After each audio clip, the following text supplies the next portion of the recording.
할렐루야. 오늘도 각자의 자리에서 또 이곳 예배당에서 함께 예배하는 여러분 환영하고 축복합니다.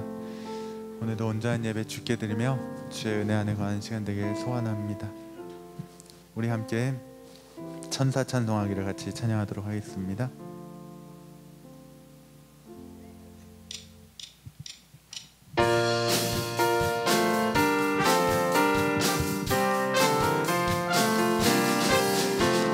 천사 찬송하기를 거룩하신 구주께 영광 돌려보내세. 구주 오늘 나셨네. 크고 작은 나라들 기뻐와 답하여라. 영광 받을 왕의 왕 베들레헴에 나신 주. 영광 받을 왕의 왕 베들레헴 나신 주. 오늘 나신 예수는 하늘에서 내려와 처녀 몸에 비셔서 사람 몸을 입었네. 세상 모든 사람들 영원하신 주님께 영광 돌려보내며 높이 찬양하여라. 영광 돌려보내며 높이 찬양하여라. 의로우신 예수는 평화의 왕이시고 세상 빛이 되시며 우리 생명 되시네. 죄인들을 불러서 거듭나게 하시고 영생하게 하시니 함께 찬양하여라. 영생하게 하시니 함께 영광을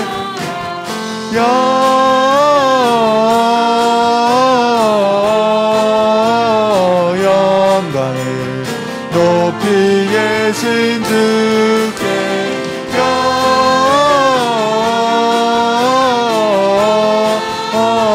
영광을 높이 계신 주님께.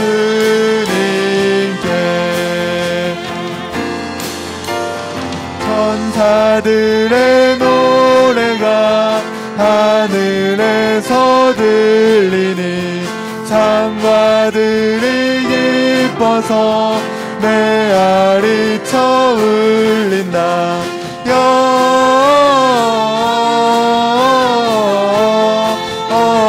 영광을 높이 계신 주께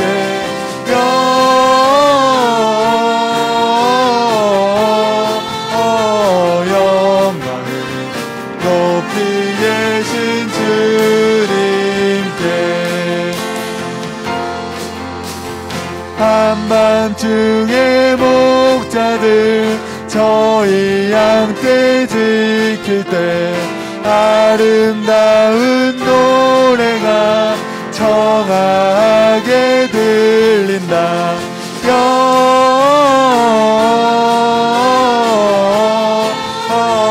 영광을 높이 계신 주께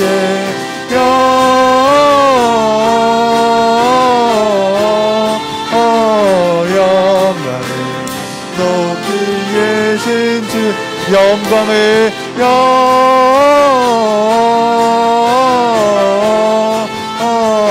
영광을 높이 계신 주께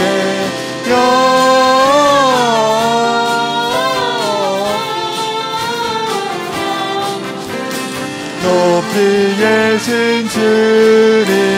구유 안에 아기께 구유 안에 아기께 천사 찬송하였다.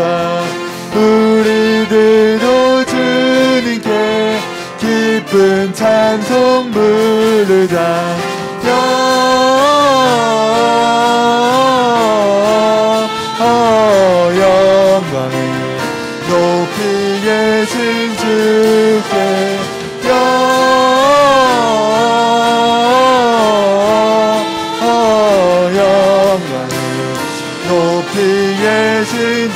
영광을 영광을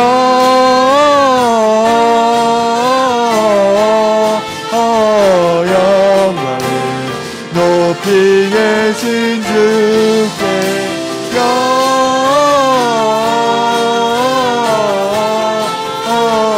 영광을 높이 계신 주님께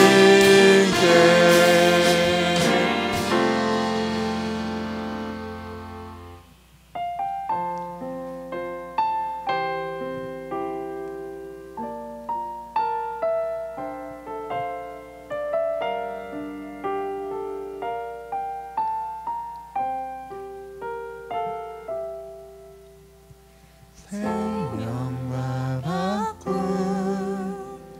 주의 사랑을 잊지 않게 하소서.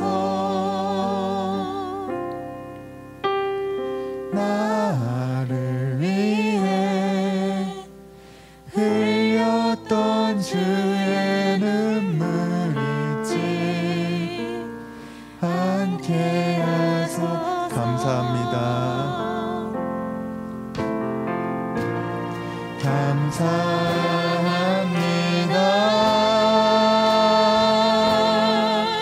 주님 고맙습니다. 그 사랑 때문에 그 눈물 때문에 주 앞에서 예배한 주의 긍휼과 주의 선하심 주의 긍휼과 주의 선하심 내가 묵상하오니 내 영혼 위에 베푸신 주의 은혜 잊지 않게 하소서. 감사합니다.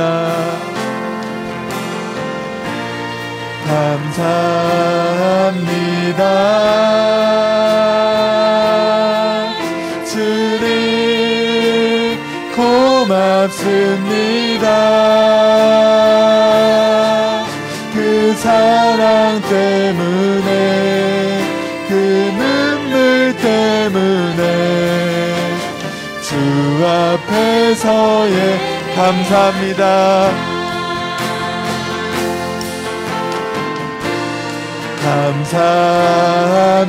감사합니다. 주님 고맙습니다. 그 사랑 때문에 그 눈물 때문에 주 앞에서 예배합니다. 우리 다 같이 일어나셔서 내는 주의 영광을 보내 함께 찬양하겠습니다.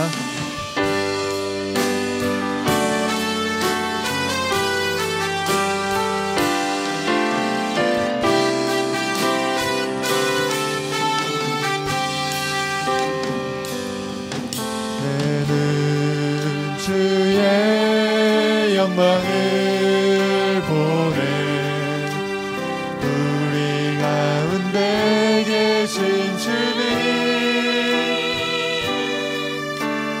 그 빛난 영광 온 하늘 덮고 그 찬송 온 땅 가득해 내는 주의 영광을 보내 찬송 가운데 서신 주님 주님의 얼굴을 온 세상 향하네 권능의 팔을 드셨네 주의 영광 이곳에 가득해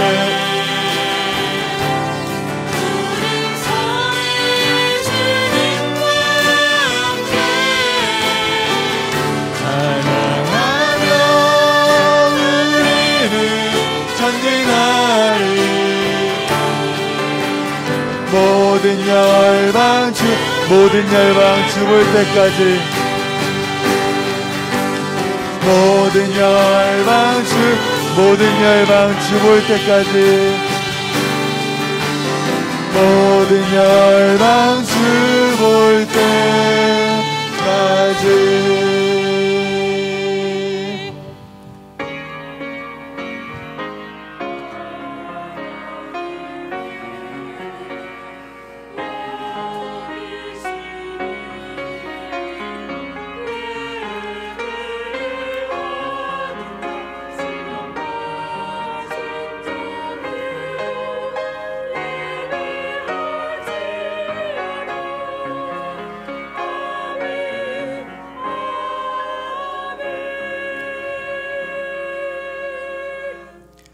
보라, 처녀가 잉태하여 아들을 낳을 것이요 그의 이름은 임마누엘이라 하리라 하셨으니 이를 번역한즉 하나님이 우리와 함께 계시다 함이라. 아멘.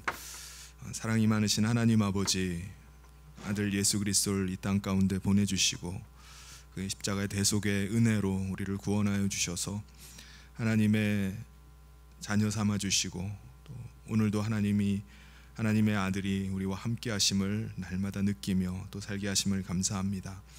우리 사랑하는 모든 성도들 이 시간 하나님의 은혜를 감사하며 하나님을 예배하고자 이 자리에 모였습니다.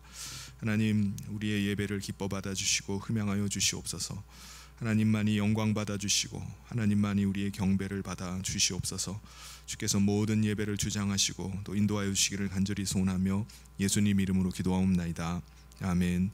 사도신경으로 우리의 신앙을 하나님 앞에 고백하겠습니다. 전능하사 천지를 만드신 하나님 아버지를 내가 믿사오며 그 외아들 우리 주 예수 그리스도를 믿사오니 이는 성령으로 잉태하사 동정녀 마리아에게 나시고 본디오 빌라도에게 고난을 받으사 십자가에 못 박혀 죽으시고 장사한 지 사흘 만에 죽은 자 가운데서 다시 살아나시며 하늘에 오르사 전능하신 하나님 우편에 앉아 계시다가 저리로서 산자와 죽은 자를 심판하러 오시리라. 성령을 믿사오며 거룩한 공회와 성도가 서로 교통하는 것과 죄를 사하여 주시는 것과 몸이 다시 사는 것과 영원히 사는 것을 믿사옵나이다. 아멘. 모두 자리에 앉으셔서 다 같이 찬송가 433장 함께 찬송하겠습니다.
안에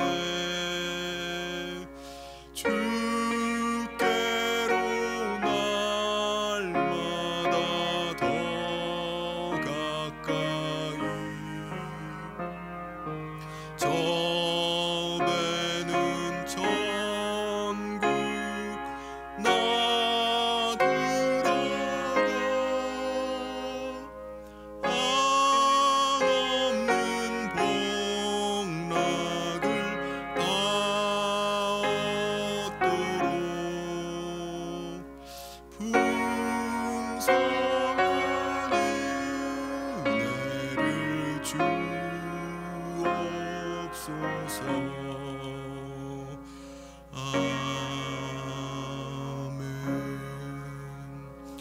이 시간 우리를 대표해서 김정기 장로님 나오셔서 기도 인도해 주시겠습니다.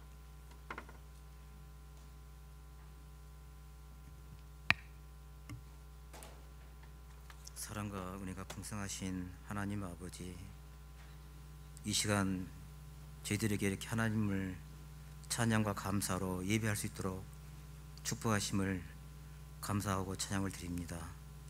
이렇게 추운 날씨에 하나님 앞에 나올 수 있는 은혜를 허락하시사온데, 이제 우리가 나올 때에 우리의 마음과 힘을 다하여 또 온전성을 다하여 하나님을 경배하며 찬양할 수 있도록 우리를 도우시는 성령께서 함께하여 주시옵소서. 이 시간 정말 우리가 어려운 가운데서 나왔사온데, 하나님 우리의 모든 짐과 우리의 모든 염려를 주님께서 다 맡아주시고 우리의 모든 것들이 하나님 안에서 다 해결될 수 있도록 도와주시옵소서. 특별히 이 시간 교회에 나오지 못하고 각 처소에서 예배하는 자들에게도 한결같은 은혜로 함께 하시기를 간절히옵나이다. 하나님 아버지, 이 나라의 민족을 불쌍히 여겨주시고 인도하여 주시옵소서. 하나님께서 이 대한민국을 친히 다스려 주시고 하나님의 공의와 하나님의 진리의 말씀으로 우리를 다스려 주셔서 이 나라가 정말 하나님 안에 거룩한 나라로 하나님께 올려드리는 정말 사랑하는 주님께서 기뻐하시는 나라가 될 수 있도록 도와주시옵소서. 모든 국민들이 한마음 한뜻으로 뭉치게 하시고 갈라지고 분열하고 또 서로 헐뜯고 또 하나님을 대적하는 자들의 하나님께서 그들을 심판하시고 하나님께서 거룩한 하나님의 영광을 나타내어 주시옵소서. 하나님, 이 나라의 민족이 정말 하나님을 믿고 하나님을 사랑하는 민족으로 변화될 수 있도록 복음이 이 땅 모든 곳에 전파될 수 있도록 도와주시옵소서. 이 시간 하나님의 말씀을 전하실 백성기 목사님을 붙들어 주시고 그 말씀이 우리에게 심령이 살아나게 하시고 그 말씀이 우리에게 힘이 되어서 세상에 나가 그리스도를 증거하며 선교사적인 사명을 감당할 수 있도록 도와주시옵소서. 하나님, 이 땅에 이 교회를 세우신 주님께서 이 지역의 복음을 위해서도 우리 성령교회가 부흥될 수 있도록 주님께서 인도하여 주시옵소서. 이 시간 열방으로 나가서 선교하는 모든 우리 선교사들을 주님께서 붙들어 주시고 그들의 발걸음마다 하나님께서 함께 계셔서 하나님의 나라가 확장되며 모든 열방이 하나님을 찬양하며 기뻐할 수 있는 이 세상이 될 수 있도록 도와주시옵소서. 이 예배를 돕는 모든 교육자들과 봉사자들에게 은혜를 더하시고 그들의 모든 헌신이 하나님 앞에 기뻐 받으시는 아름다운 헌신으로 올려드리게 하여 주시옵소서. 찬양하는 우리 호산나 성가대를 붙들어 주시고 그들의 찬양이 우리의 모든 찬양이 되어 함께 영광을 돌리며 하나님을 경배할 수 있는 찬양이 될 수 있도록 도와주시고 우리 모든 교회가 하나님 앞에 영광 돌리게 도와주시옵소서. 감사와 찬양을 드리며 예수님 이름으로 기도하옵나이다.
교회 소식 전해드리겠습니다.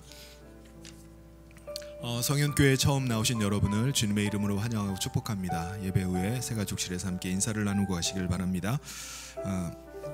오늘 오후 예배에는 은퇴식 순서가 있겠습니다. 이번에 은퇴하시는 분들은 권사님으로 정화용, 최은혜, 문금자, 조혜경, 윤명자, 임양자, 김현영, 김영숙, 최춘화, 신명수 권사님, 그리고 안수 집사님으로 이규명 집사님이 은퇴를 하십니다. 다음 주가 우리가 성탄 감사 주일과 더불어서 우리가 블레싱 축제일이기도 합니다. 우리가 지금까지 계속 태신자를 놓고 기도하고 있는데 다음 주가 태신자들이 함께 교회에 나와서 말씀을 듣고 또 예배하는 가운데 구원의 은혜를 얻는 귀한 새 생명이 탄생하는 축제의 날이 되기를 위해서 여러분 함께 기도해 주시고 또 전도에 힘써 주시기를 바랍니다. 다음 주 오후 예배에는 우리 성탄 감사 발표회가 있습니다. 시간은 2시고요. 이곳 본당에서 있습니다. 우리 교육부서뿐만 아니라 우리 목장에서도 순서를 준비하고 있는 걸로 알고 있는데 우리 많은 성도님들이 함께 참여해서 함께 성탄의 기쁨을 함께 나누고 또 하나님께 영광 돌리는 귀한 시간 되기를 바랍니다. 하반기 회계 감사가 있습니다. 오늘까지 우리 각 기관 부서에서는 회계 장부를 교회 교육자 사무실에 제출해 주시기를 바랍니다. 연말 연시 40일 릴레이 금식 기도가 지난 12일부터 시작이 됐습니다. 함께 동참해서 금식하면서 또 기도에 참여하고 계신 분들이 계실 텐데 혹 순서에 집어넣지 않다 할지라도 지금이라도 함께 이름을 기입하시고 그리고 함께 릴레이 금식 기도에 동참했으면 좋겠습니다. 그래서 우리가 이 40일 기간 중에 우리 모든 성도님들이 한 분도 빠지지 않고 다 한 끼라도 이렇게 참여하는 가운데 우리가 연말을 보내고 또 새해를 맞이할 수 있기를 바랍니다. 금식 기도 제목은 우리 4층 분당 로비에 비치되어 있으니까는 금식 기도 제목을 보시고 함께 기도해 주시면 감사하겠습니다. 그리고 오늘은 전도회 원래회가 2부 예배 후에 각 전도회실로 실에서 모임이 있겠습니다. 그리고 오늘 여러 가지 사역들 때문에 우리 각 교역자님들이 아마 전도회에 들어가지는 못할 것 같아요. 그래서 우리 각 전도회별로 이렇게 알아서 예배 드리고 그리고 또 순서를 가지시기를 바랍니다. 교역자 동정으로 제가 내일부터 수요일까지 일정으로 총회에서 주관하는 전도 세미나에 참석을 합니다. 위에서 기도해 주시기를 바랍니다. 그리고 새가족 새가족으로 등록하신 분이 계십니다. 우리 지난주에 인사를 나눴었죠. 우리 김연수 성도님, 우리 윤명자 권사님 인도로 우리 함께 주님 안에서 한 가족 되었는데 소속은 여호수아 전도회입니다. 우리 관심과 사랑을 가지고 우리 교회에 잘 적응하고 또 신앙생활 앞으로 잘할 수 있도록 여러분 기도와 또 협력을 부탁드립니다. 이 시간에는 잠시 시상하는 시간을 갖도록 하겠습니다. 우리 목자로 섬긴 분들을 우리가 축하하고 또 감사하는 마음을 가지고 우리 선물을 이 시간에 전달을 하도록 하겠습니다. 우리 목자는 우리 김은자 권사님, 강란영 권사님, 박정림 권사님, 이소연 집사님, 백일균 장로님, 손복순 권사님, 임경숙 권사님, 배은숙 권사님, 박미영 권사님, 정광진 집사님, 방가은 집사님, 이주영 집사님, 고태영 권사님, 그리고 김명희 전도사님. 우리 이 시간에 우리 목자 대표로 우리 방가은 집사님이 나오셔서 선물을 받아주시겠습니다. 우리 다 같이 따뜻한 마음 가지고 박수로 이렇게 축하하도록 하겠습니다.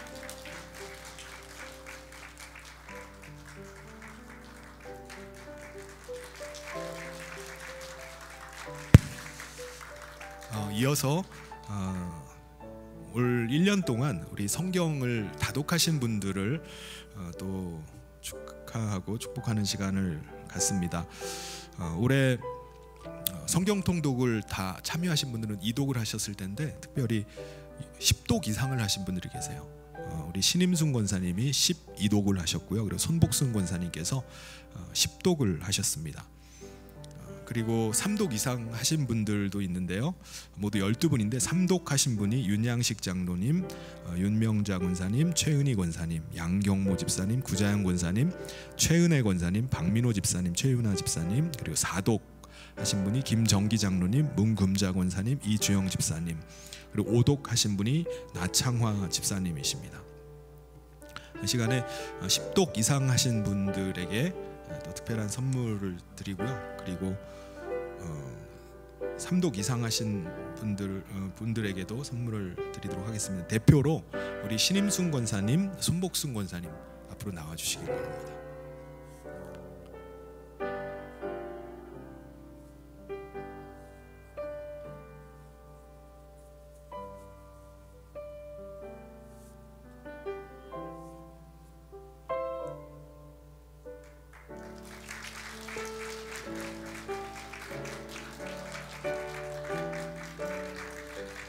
네. 그 다음에 3독 이상 하신 분 대표로 우리 이주영 집사님 나오셔서 선물을 받아가시기 바랍니다.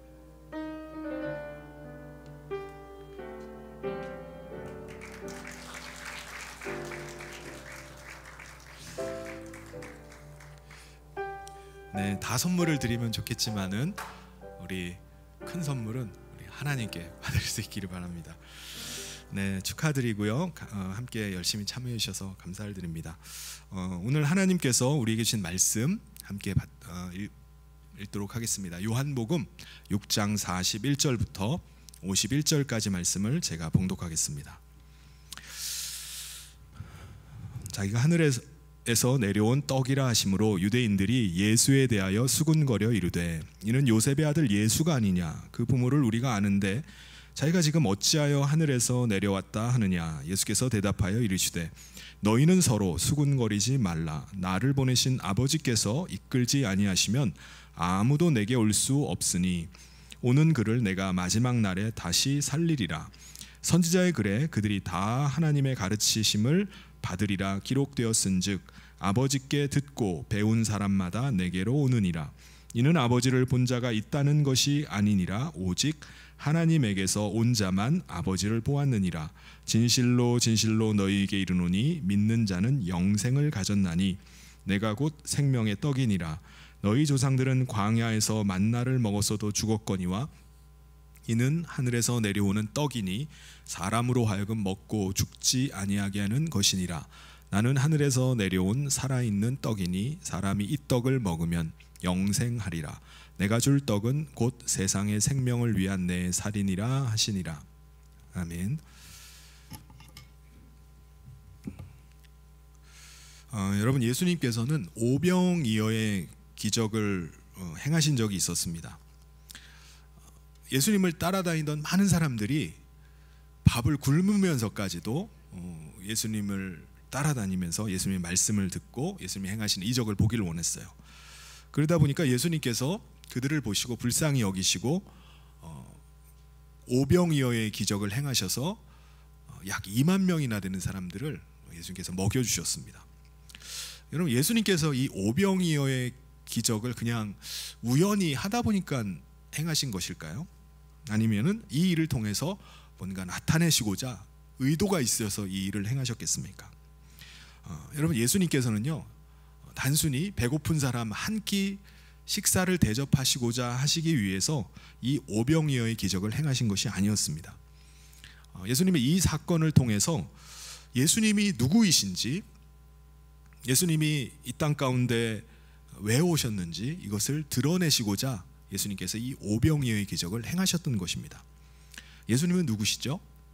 예수님은 1500년 전에 출애굽 당시에 아무것도 먹을 것이 없던 그 이 광야에서 40년 동안이나 이스라엘 백성들을 먹이셨던 분이 바로 예수님임을 이 오병이어의 기적을 통해서 보여주신 것입니다. 그렇다면 1500년이 지난 그 시점, 그 당시에 예수님께서는 인간의 몸을 입고 이 땅에 내려오셨는데 그럼 왜 예수님이 직접 이 땅 가운데 내려오셨을까요? 그 이유는 예수님께서 우리 인간을 구원하시고자 이 땅 가운데 내려오셨습니다. 어떻게 해요? 예수님 자신이 이번에는 직접 생명이 떡이 되셔서 사람들에게 먹이도록 하시기 위해서 이 땅 가운데 내려오신 겁니다. 예수님이 자신의 살을 주셔서 먹도록 하기 위해서 육신을 입고 이 땅 가운데 오신 것입니다.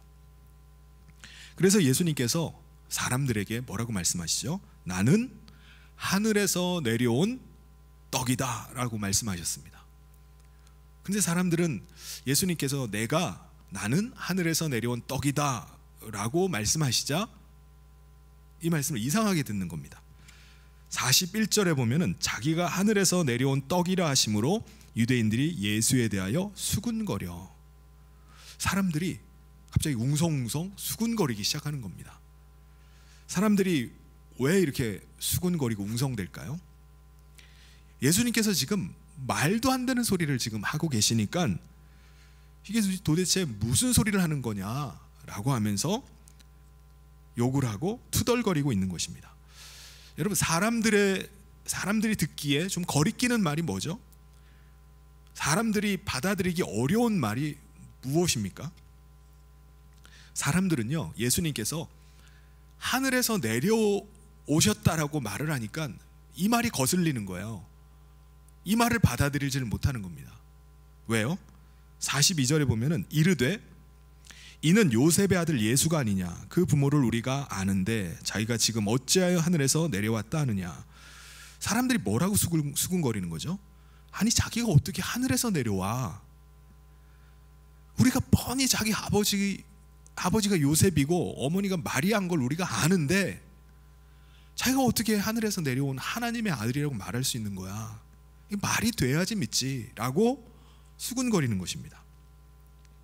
여러분, 이 사람들은요, 예수님을 만나기 위해서 멀리서 배까지 타고서 이곳 가버나움까지 온 사람들이에요. 이 사람들은 자기가 기대하고 있던 예수님이 있었어요. 자기가 생각하는 예수님이 있었습니다. 근데 예수님의 하시는 그 말씀을 들으니까는 혼돈이 오는 거예요. 아니, 내가 찾던 예수님이 맞나? 아니, 내가 기대했던 예수님이 왜 다르지? 예수님이 진짜 이런 분이야? 좀 이상한데? 자신들이 생각했고 자신들이 기대했던 예수님과 다른 예수님인 겁니다. 그래서 그들이 수군대는 겁니다. 여러분, 왜 이 사람들은 예수님을 자기들이 생각한 예수님, 자기들이 기대한 예수님으로 이렇게 믿으려고 하는 거죠? 예수님께서는요, 이 사람들에게 더 이상 수군거리지 말아라 라고 말씀하시면서 그들이 예수님을 앞에 두고도 예수님을 발견하지 못하고 예수님을 만나지 못하는 이유를 이렇게 말씀하십니다. 44절에 나를 보내신 아버지께서 이끌지 아니하시면 아무도 내게 올 수 없으니 오는 그를 내가 마지막 날에 다시 살리리라. 이들이 예수님을 만나지 못하는 이유가 뭐죠? 예수님을 바로 앞에 두고도 예수님의 본 모습을 보지 못하는 이유가 뭡니까? 아버지의 이끌리심을 받지 못했기 때문입니다. 그러면 이 사람들이 예수님 앞으로 나온 거는 뭐죠? 아버지 하나님께서 이끌어서 온 게 아닌가요? 아니에요. 아버지께 이끌림을 받아서 온 게 아니라 그들은 자기 생각에 이끌려서, 자기 탐욕에 이끌려서 예수님께 나온 거예요. 그래서 자신들이 원하는 예수님, 자신들이 기대하는 예수님을 만나기 위해서 온 겁니다. 근데 막상 예수님이 하시는 말씀을 들으니까 내가 생각했던 예수님이 아니에요. 그래서 그들이 수군거립니다. 이상하다. 우리가 기대하고 우리가 생각했던 예수님이 아닌데 이거 도대체 왜 이런 말씀을 하시는가? 여러분, 우리가 예수님을 믿는다라고 말하고 예수님께 나왔다 할지라도 우리도 이 사람들과 같은 일을 겪을 수가 있습니다. 예수님을 내가 믿고 따른다고 하지만 내가 기대하는 예수님, 내가 생각하는 예수님을 만날 수가 있어요. 그래서 어떻게 하죠? 내가 원하는 대로 해주지 않거나 내가 기대했던 바와 다르면은 예수님께 즉시로 원망을 합니다. 불평을 해요. 아니 예수님 어떻게 나에게 이러실 수 있는 거죠? 이러려고 내가 예수님 믿은 줄 아세요? 라고 예수님 앞에 이렇게 반응을 하면서 나갑니다. 우리가 그러는 때가 있죠. 내가 기대하는 바가 있고 내가 원하는 바가 있는데 내가 원하는 대로 예수님이 좀 움직여주길 원하고 내가 기대하는 바대로 예수님이 행하기를 원하는데 예수님이 그렇지는 않는 거예요. 여러분, 우리가 예수님 앞에 나왔지만은 전혀 다른 예수님을 우리가 만날 수 있습니다. 예전에 우리 교회에 나오셨던 한 분이 자신의 그 아들을 통해서 당했던 아주 황당한 얘기를 저한테 해주신 적이 있었어요. 이분이 재혼을 하셨는데 어느 날 전처와 함께 미국에서 살고 있던 아들이 아주 오랜만에 한국으로 들어왔습니다. 어느 날 이 아들이 이제 한 아가씨를 만나서 사귀게 된 거예요. 그런데 갑자기 자기는 이 여자랑 결혼을 해야 되겠다라고 아버지에게 선언을 한 겁니다. 갑작스럽게 결혼하겠다고 이렇게 선언을 하니까 아버지로서 너무나 좀 당황스러웠지만 그래도 아들이 좋아한다고 하고 아들이 결혼하겠다고 하니까 아버지가 어떻게 가만히 있을 수 있습니까? 그래서 급하게 돈을 마련을 해가지고 결혼 비용을 다 대줬어요. 그리고 결혼식까지 치렀습니다. 근데 알고 보니까 그 여자가 사기꾼이었어요. 결혼을 미끼로 해가지고 계속 돈을 뜯어내면서 사기를 치고 있었던 겁니다. 결국 결혼식까지 올렸지만은 그때 왔던 시부모님이 가짜였어요. 그날 왔던 하객들이 전체가 다 가짜 하객들이었습니다. 돈을 받고 알바로 일하는 사람들이었던 거예요. 그로 인해서 이분이 수천만 원의 돈을 한꺼번에 날려버리게 됐습니다. 야, 어떻게 그런 일이 있을 수 있나라고 생각을 할 수 있지만 여러분, 상대방을 잘 모르면은 그럴 수 있습니다. 내가 보고 싶고 내가 믿고 싶은 것만 믿으면은 그 사람의 그 실체가 보이지 않을 수가 있어요. 내가 보고 싶은 것만 계속 보고 이 사람은 이런 사람일 거야, 내가 믿고 싶은 거, 이런 사람은 이 사람은 정말 이런 사람이야 라고 내가 믿는다면은 상대방의 본 모습을 볼 수가 없는 겁니다. 결혼까지 하는데 내가 생각했던 사람과 전혀 다른 엉뚱한 사람과 결혼을 하게 될 수도 있습니다. 여러분, 사도 바울은요, 우리 믿는 자를 가리켜서 예수님의 신부다라고 이렇게 말씀을 합니다. 그리고 사도 바울 자신은 신부인 우리를 신랑 되시는 예수님께 드리려고 중매를 하고 있다라고 이렇게 표현을 했습니다. 고린도후서 11장 2절에 내가 하나님의 열심으로 너희를 위하여 열심을 내노니 내가 너희를 정결한 처녀로 한 남편인 그리스도께 드리려고 중매함이로다. 그러나 나는, 그러니까 여러분, 우리는 예수님의 신부입니다. 그렇다면 예수님의 신부인 우리는 우리의 신랑 되시는 예수님을 잘 알아야 되죠. 내가 생각하고 있고 내가 기대하는 그분이 아니라 그분의 실체를 우리가 잘 알아야 됩니다. 예수님의 본 모습을 우리가 알고 그분의 신부가 돼야 돼요. 그렇죠? 그런데 예수님을 그냥 내가 원하는 예수님, 내가 만나고 싶은 예수님, 내가 기대하는 예수님으로만 대한다면은 여러분, 우리는 예수님을 우상으로 대할 수가 있습니다. 우상으로 만들 수가 있어요.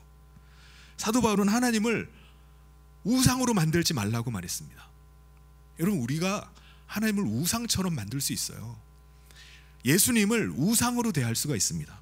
사도행전 17장 29절에 이와 같이 하나님의 소생이 되었은즉 하나님을 금이나 은이나 돌에나 사람의 기술과 고안으로 새긴 것들과 같이 여길 것이 아니니라. 하나님을 내가 원하는 하나님으로만, 내가 기대하는 것을 채워주는 분으로만 우리가 여긴다면은 우상으로 만드는 겁니다. 우상이 뭐죠? 내가 원하는 것을 채우기 위해서 깎아 만들고 두드려 만들고 조각해서 만든 게 우상이잖아요. 하나님을 마치 내가 원하는 대로 조종하고 움직이기 위해서 있는 신으로 대할 수가 있다는 것입니다.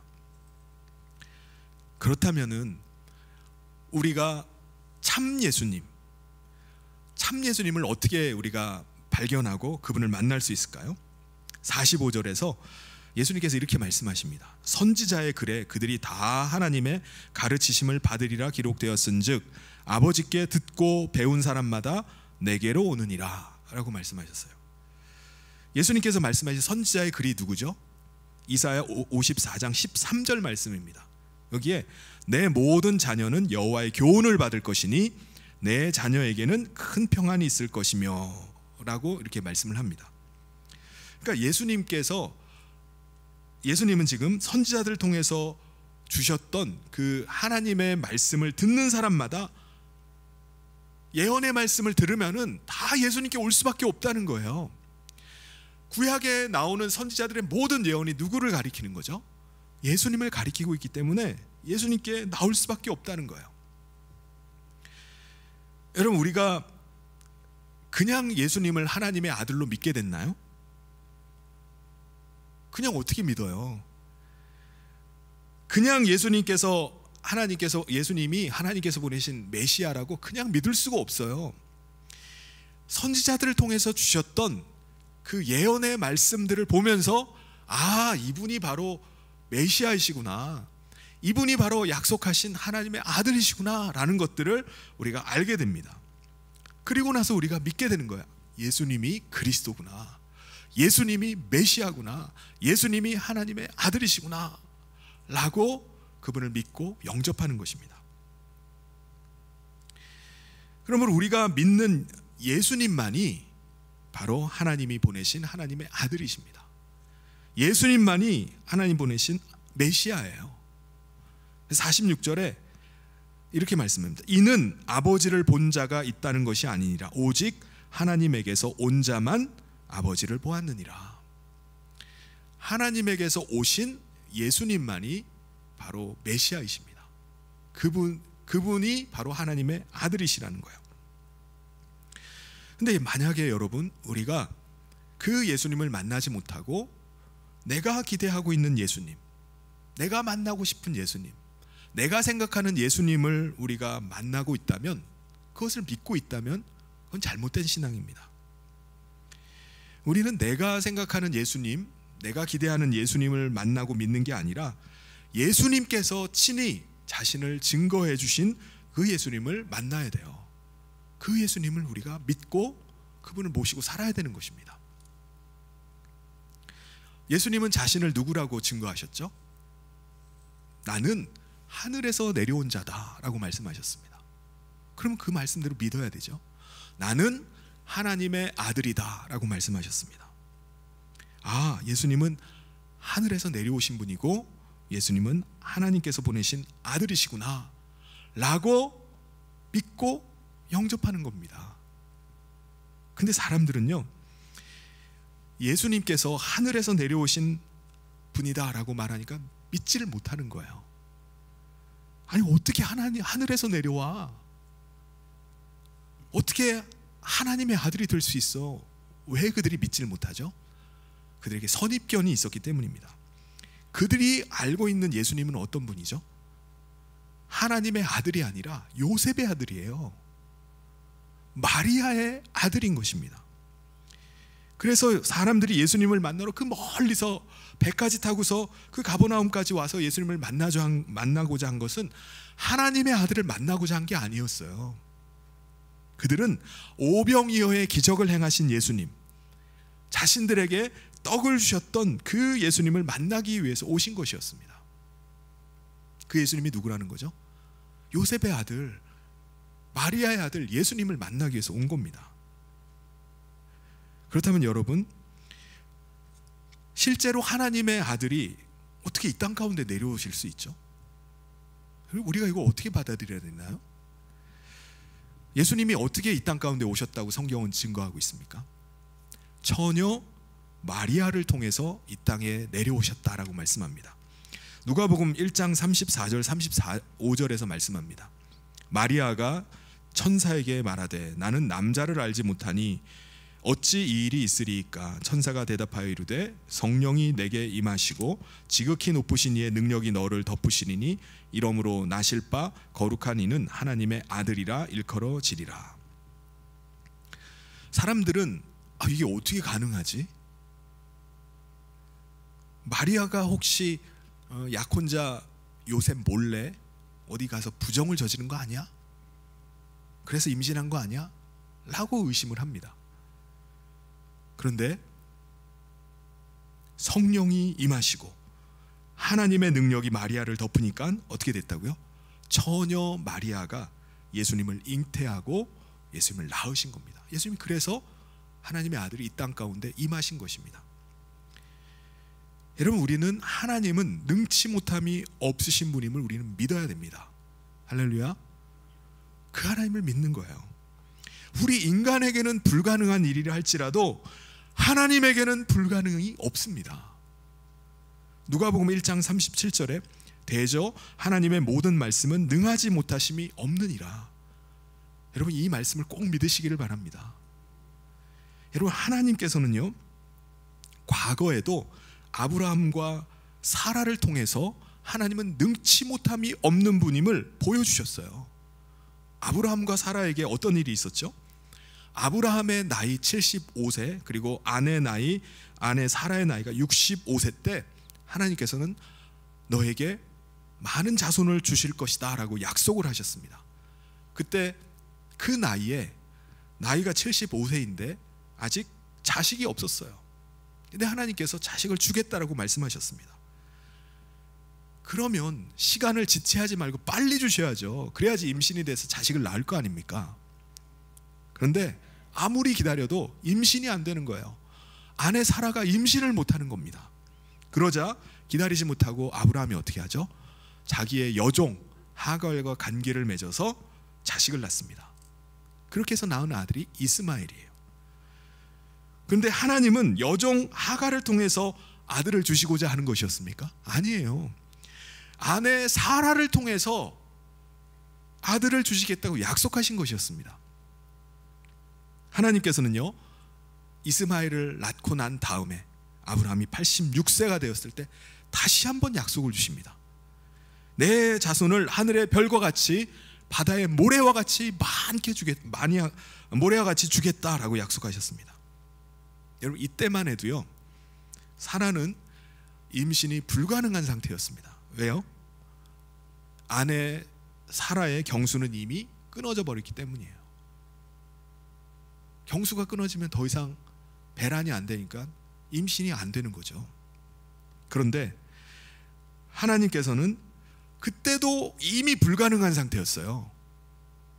그런데도 13년이 지난 뒤에 아들을 주셨습니다.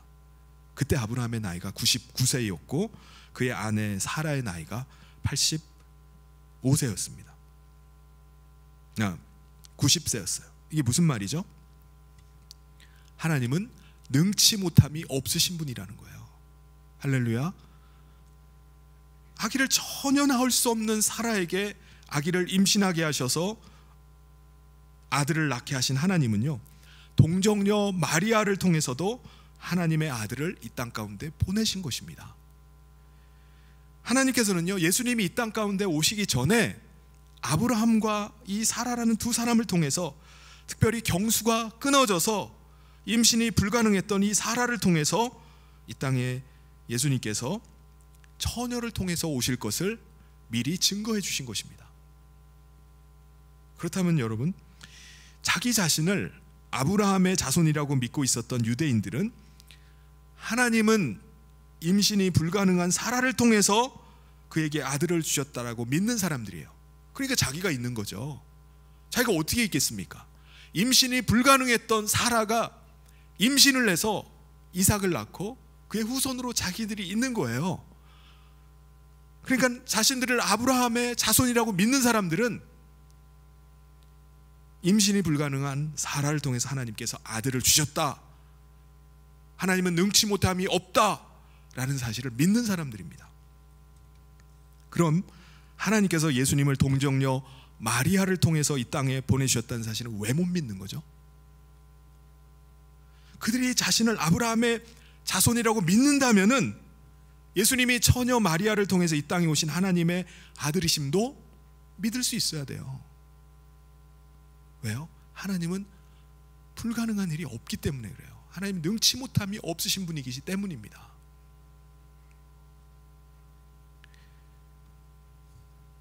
근데 여러분, 만약에 예수님께서 처녀 마리아를 통해서 이 땅에 오시지 않고 육신의 아버지 요셉과 어머니 마리아 사이의 관계를 통해서 예수님께서 태어나셔서 오셨다라고 한다면 어떻게 될까요? 예수님은 우리의 죄를 사하실 수가 없습니다. 예수님은 메시아가 되실 수가 없어요. 메시아가 아닙니다. 왜냐하면 예수님도 우리와 똑같은 아담의 후손인 죄인일 뿐이기 때문에 그렇습니다. 죄인으로 오셔서 다른 죄인의 죄를 대속하실 수는 없어요. 그런데 예수님은 동정녀 마리아를 통해서 이 땅 가운데 오심을 통해서 여인의 후손으로 이 땅 가운데 오신 죄가 없으신 분입니다. 그래서 예수님은 우리의 죄를 대신 지시고 십자가에 달려 죽으심을 통해서 우리의 모든 죄를 대속해 주신 거예요. 그가 십자가에서 피를 흘리심이 바로 내가 흘려야 될 피예요. 예수님께서 음부까지 내려가신 것이 바로 내가 데려가야 될 지옥을 예수님이 대신 들어가신 것입니다. 그러므로 우리는 하나님의 아들 예수님을 만날 수 있어야 됩니다. 십자가에서 죽으시고 부활하시고 승천하신 메시아를 우리가 만날 수 있어야 돼요. 여러분 각자는 어떻게 예수님을 믿게 되었습니까? 여러분은 어떻게 이렇게 하나님을 예배하는 예배자들이 되신 거죠? 어떻게 예수님을 믿게 되셨습니까? 아마 여러 경로를 통해서 여러분들이 예수님 앞에 나오셨을 겁니다. 모태신앙으로 날 때부터 믿는 부모님을 통해서 예수님을 영접한 사람도 있을 것이고, 누군가의 전도를 받아서 나중에 예수님을 믿게 된 사람도 있고, 또 어떤 경우는 너무나 큰 어려움이 닥쳐서 내가 어디에 도움을 받을 수 있을까 하다가 자기 스스로 예수님께 나온 경우도 있을 겁니다. 마음이 너무나 곤고해서 어디 마음 둘 데 없나, 어디 의지할 데 없나 라고 고민하다가 자기 스스로 예수님께 나온 분도 있을 거예요. 여러 가지 이유로 나왔을 것입니다. 그런데 어떻게 왔든지 간에 예수님은 하늘에서 내려오신 하나님의 아들이라는 사실을 여러분 믿어야 됩니다. 예수님께서 하늘에서 내려오신 생명의 떡이라는 사실을 발견해야 돼요. 그 믿음 가지고 예수님 앞에 나와야 됩니다. 여러분, 우리가 예수님을 하나님의 아들로 이 땅에 오신 하나님이 보내신 메시아라고 믿고 나온다면은 어떤 일이 벌어질까요? 여러분, 우리가 예수님을 하나님의 아들로, 예수님을 메시아라고 믿을 때 우리 안에 놀라운 일이 일어나게 됩니다. 사라가 임신이 불가능한 가운데 그 안에 생명이 잉태되었듯이, 마리아가 처녀임에도 불구하고 생명을 잉태했듯이 우리 안에 새로운 생명이 우리 안에 탄생하게 됩니다. 예수 그리스도의 생명이 우리 안에 들어오게 돼요.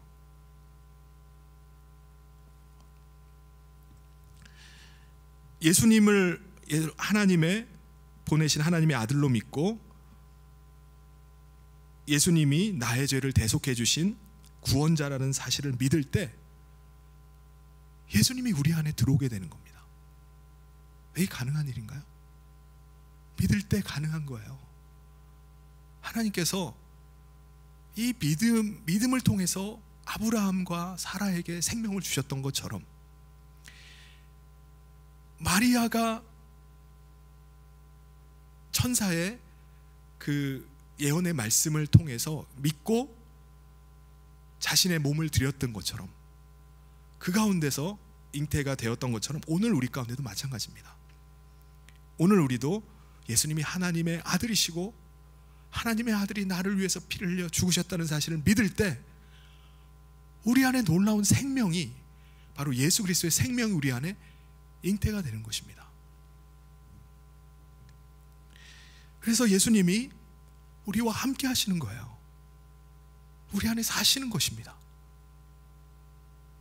예수님의 음성을 우리가 듣는 것은요, 예수님이 주시는 생명의 떡을 날마다 받아 먹는 거예요. 그래서 예수님의 생명으로 내가 살아가는 것입니다.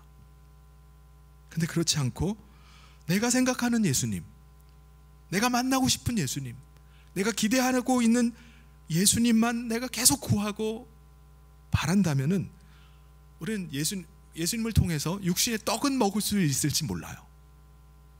내 문제를 해결해 주시는 분, 나를 좀 지켜주실 분, 내가 좀 돈을 많이 벌게 해주실 분, 그분으로 여기고 그분에게만 나온다면은 우리는 그 문제 해결은 받을 수 있을지 몰라요. 돈은 많이 모은다 할지라도 구세주 예수님을 만나지 못한다면은 우리는 그냥 육신의 떡만 먹고 끝날 수가 있습니다. 예수님의 음성을 들으면서 예수님의 생명으로 살지를 못하는 거예요. 우리 안에 예수 그리스도의 생명이 잉태되고 우리 안에 함께하는 것을 우리가 맛보지를 못하는 것입니다. 옛날에 출애굽했을 때 광야에서 만나를 먹고 살았던 사람들이 그랬어요. 그들은 하늘에서 내려온 떡을, 만나를 계속 먹었습니다. 40년 동안이나 먹었어요. 근데 그 결과 어떻게 됐죠? 다 광야에서 죽었습니다. 49절 50절에 너희 조상들은 광야에서 만나를 먹었어도 죽었거니와 이는 하늘에서 내려오는 떡이니 사람으로 하여금 먹고 죽지 아니하게 하는 것이니라. 여러분, 우리도 신앙생활 하면서 예수님을 떡을 주는 분으로만 믿고 우리가 신앙생활 한다면은 광야에서 만나를 먹었던 사람들과 똑같을 것입니다. 평생을 신앙생활 한다 할지라도 우리는 그냥 떡만 먹고 끝나는 인생이 될 수 있어요. 여러분, 이게 얼마나 안타까운 일입니까? 여러분, 우리는 살아있는 떡, 하늘에서 내려온 떡이신 예수님을 먹을 수 있어야 돼요. 예수님을 우리가 어떻게 먹죠? 예수님께서는 죽으시고 부활하셔서 승천하셔서 하나님 보좌 우편에 계시는데 우리가 어떻게 예수님을 우리에게 영접하고 우리 안에서 예수님의 생명 우리와 함께 어떻게 살아갑니까? 예수님께서 우리 가운데 보혜사 성령님을 보내주셨습니다. 보혜사 성령님이 누구시죠? 바로 그리스도의 영이세요. 그리스도의 영이 우리 혼에 임함을 통해서 우리가 그리스도께 속한 자가 되는 거예요. 그래서 성령님을 통해서 날마다 우리가 예수님의 음성을 듣게 되고 예수님의 음성을 들음을 통해서 예수님이 나와 함께 하심을 우리가 느끼게 되는 것입니다. 그래서 실제로 예수님의 음성을 듣고 그것을 나의 생명으로 삼는 사람은 예수님의 생명으로 살아가는 거예요. 예수님이 그 사람과 날마다 함께하는 것입니다. 여러분, 이것이 불가능하다고요? 믿는 자에게 능치 못함이 없는 줄 믿습니다. 사라에게 생명을 주시고 마리아에게 예수님을 잉태하게 하셨던 하나님이 우리 가운데 예수님의 생명으로 살게 하시는 거예요. 그 생명으로 오늘도 우리가 살아가는 것입니다. 저와 여러분 안에 예수 그리스도의 생명이 살고 있는 줄 믿습니다. 그 믿음으로 사는 거예요. 51절 말씀에 보면 나는 하늘에서 내려온 살아있는 떡이니 사람이 이 떡을 먹으면 영생하리라. 내가 줄 떡은 곧 세상의 생명을 위한 내 살이니라 하시니라. 여러분, 십자가가 무엇입니까? 십자가는요, 예수 그리스도의 사랑이에요. 예수님이 자신의 살을 다 찢으셔서 우리를 위해서 피를 흘리시고 대신 죽으신 사랑입니다. 그 사랑으로 말미암아 예수님이 우리와 함께 거하실 수 있게 되었어요. 예수님의 생명이 우리 안에 함께 거하게 되는 은혜를 우리가 누리게 된 것입니다. 사랑하는 성도 여러분, 내가 기대하는 예수님이 아니라 내가 바라는 예수님, 그 예수님을 만난다면요, 우리는 엉뚱한 사람과 마치 결혼하는 것과 마찬가지일 것입니다. 우리는 예수님이 하나님의 아들이시고 바로 하나님께서 우리 가운데 보내신 메시아이심을 믿고 그분을 영접할 때 우리 가운데 예수님의 생명이, 영생하는 생명이 우리 가운데 함께 하실 줄 믿습니다. 그 믿음으로 우리가 예수님과 함께 거하고 날마다 예수님께서 주시는 음성 듣고 영생하는 생명 가운데 믿음 생활하는 저와 우리 모든 성도님 되시기를 주님의 이름으로 축원합니다. 같이 기도하겠습니다. 하나님 아버지, 감사합니다.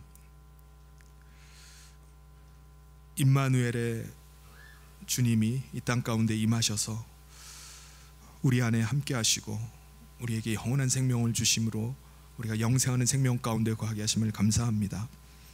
우리가 내가 원하는 예수님, 내가 기대하는 예수님이 아니라 참 하나님의 아들이시오 메시아이신 예수님을 우리가 믿고 영접케 하여 주시옵소서. 이 믿음 가운데 놀라운 일들이 우리 가운데 일어나는 줄 믿습니다. 예수 그리스도의 생명이 우리 안에서 살고 계심을 믿습니다. 아버지 하나님께서 은혜 베풀어 주셔서 우리 모든 성도들이 그냥 홀로 이 땅 가운데 떡만 바라고 신앙생활하는 신앙인이 아니라 정말 날마다 예수님의 생명의 떡을 먹고 예수님과 날마다 함께하며 영생하는 생명 가운데 거하는 우리 모든 성인의 성도님들 되게 하여 주시옵소서. 주의 성령께서 함께하여 주시기를 간절히 소원하며 예수님 이름으로 기도하옵나이다. 아멘. 우리 다 같이 자리에서 일어나셔서 우리 마지막 찬송하면서 봉헌하도록 하겠습니다.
사랑이 많으신 하나님 아버지, 하나님의 그 놀라우신 사랑, 또 예수 그리스도의 이루 말할 수 없는 그 은혜로 말미암아 우리가 구원함을 얻고 하나님의 귀한 생명을 얻어서 우리가 이렇게 하나님을 예배하게 하심을 감사합니다.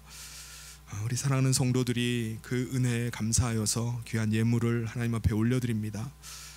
모든 것이 하나님의 것이지만 하나님 앞에 10의 1을 구별하여 하나님 앞에 드리고 또 모든 것이 하나님의 은혜임을 고백하며 감사의 예물, 그리고 예수님께서 말씀하신 대로 우리가 영혼 구원을 위해서 선교와 전도의 예물, 그리고 주님의 전을 위해서 우리가 예물을 올려드립니다. 하나님 아버지께서 예물을 기뻐 받아주시고 이 예물이 쓰이는 곳마다 하나님의 영광이 드러나며 주의 복음이 땅끝까지 증거되어지는 역사가 있게 하여 주시옵소서. 하나님, 우리 사랑하는 모든 성도들을 아들까지 내어주시기까지 사랑하신 하나님께서 우리 모든 성도들의 모든 필요를 아시고 채워주시기를 간절히 소원합니다. 하나님께서 여러 가지 어려운 상황 속에서 하나님의 도우심을 구하고 눈물로 하나님 앞에 엎드릴 때에 하나님 우리의 필요를 채워주시고 영원한 생명이 되시는 하나님의 그 은혜를 우리가 이 삶에서 누릴 수 있도록 주님 함께하여 주시옵소서. 주께서 우리 모든 성도들 새 힘 주시고 또 은혜 베풀어 주시기를 간절히 소원하며 예수님 이름으로 기도하옵나이다. 아멘. 지금은 우리 주 예수 그리스도의 은혜와 하나님 아버지의 사랑하심과 성령님의 감동 교통으로 축복하심이 하나님의 사랑과 또 예수 그리스도의 사랑을 믿고 날마다 주님 모시고 영생하는 생명 가운데 거하기를 원하는 사랑하는 모든 성도들 위해 지금부터 영원토록 함께 있을지어다. 아멘.